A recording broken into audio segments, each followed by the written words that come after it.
Analysis of Alfred Piccaver's performance of Mama, quel vino generoso, based on the clock breath distribution theory. Alfred Piccaver demonstrates exceptional breath control and bel canto technique in his performance of this aria. By applying the clock 12-hour breath distribution theory, I believe the analysis can be conducted from the following 6 perspectives. 1. Strong and stable breath support. 6. Breath foundation zone. Piccaver's voice has robust breath support, especially in the lower and middle ranges, where his diaphragm, 6 tone, provides strong power, making his sound both full and cohesive. Throughout the aria, the stability of his breath is critical for the sustained and expressive delivery, and Piccaver establishes a solid foundation in the breath support zone, enabling him to manage long phrases and dramatic outbursts with ease. I feel his breath application fully adheres to the principles of Italian bel canto, demonstrating an extraordinarily high technical level. 2. Full chest resonance, 8 front chest. At the beginning of the aria, Piccaver delivers a powerful interpretation of the character's despair and tragic emotion. His use of front chest resonance, 8, imbues his voice with emotional weight, creating a deep, resonant tone that is both stable and dramatically tense.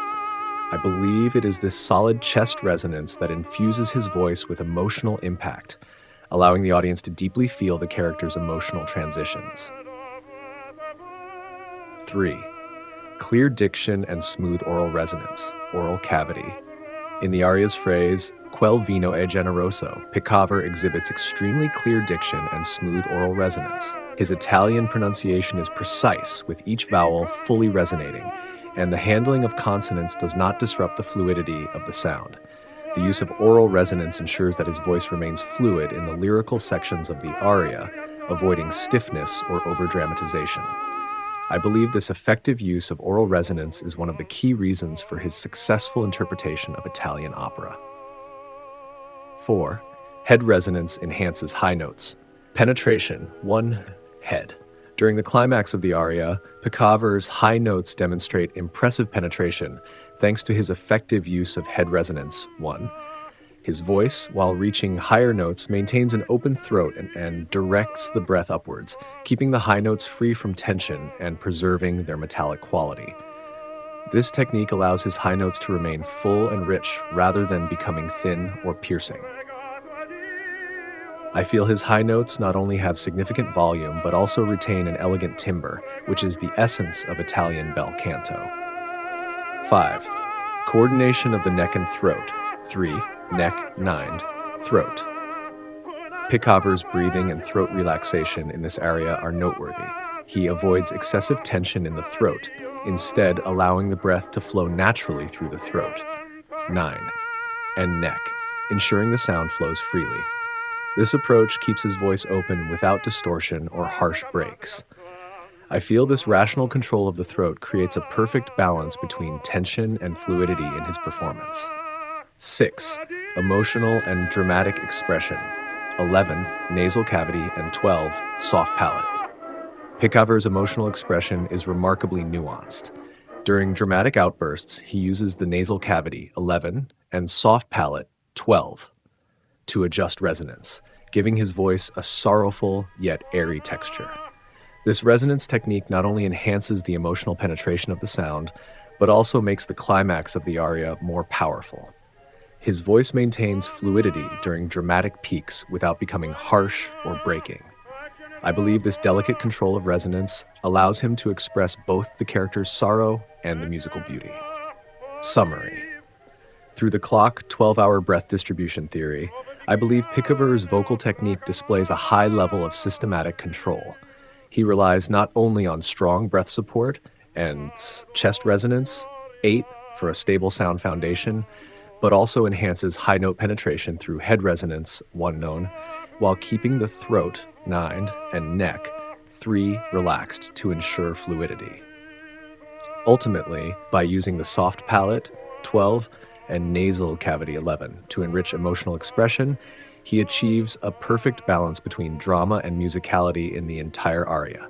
These characteristics are the main reasons why I consider him a true successor to Caruso.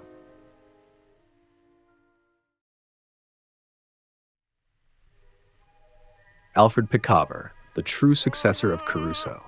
I believe that Alfred Piccaver is indeed one of the rare tenor voices in the world that exhibits a seamless, consistent vocal range, i.e., a smooth, even sound across the entire range without noticeable transitions. After Caruso's death, Piccaver was regarded as the greatest tenor to fully inherit the Italian bel canto tradition, even surpassing other tenors of his generation or later. 1. Pure Italian bel canto technique. I feel that Piccaver was deeply influenced by the Italian bel canto training system. His vocal technique follows the core principles of the Italian school. Seamless breath support. His breath is fluid and stable, making his sound rich and controlled, similar to Caruso's. Ideal resonance placement. His voice maintains a good balance between the chest, mouth, and head cavities, creating a full, bright, and metallic timbre. 2.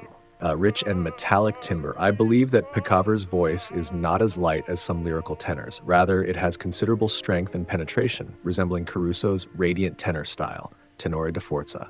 His sound is centered, thick, and dramatic, especially in the higher registers, where it remains solid without breaking. 3. Powerful high notes. I think Piccaver is capable of singing high C and even higher notes with remarkable stability without losing the continuity of his tone.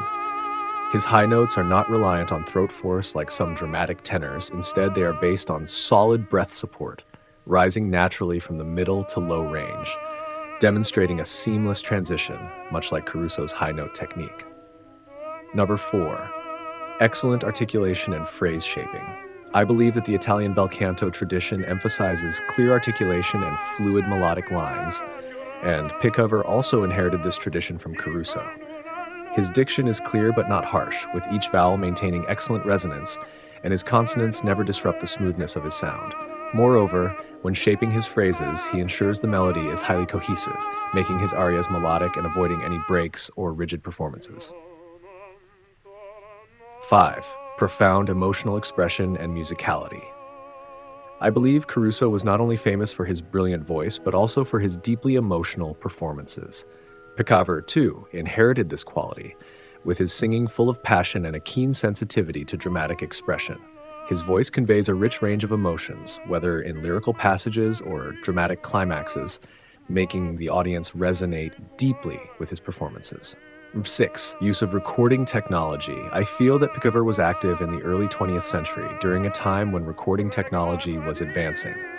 His recordings showcase excellent live sound quality. Even though the recording equipment of the time could not fully capture the layers of his tone, one can still perceive the warmth, power, and resonance of his voice, similar to the early recordings of Caruso. Conclusion. I believe that Alfred Piccaver is regarded as one of the tenors who most successfully inherited the Italian bel canto tradition after Caruso, because he demonstrated qualities in breath support, timbre thickness, high notability, articulation, emotional expression, and recording effects that were similar to Caruso's. He not only preserved the essence of Italian bel canto, but also, through his unique artistic personality, ensured the continuation and flourishing of this tradition.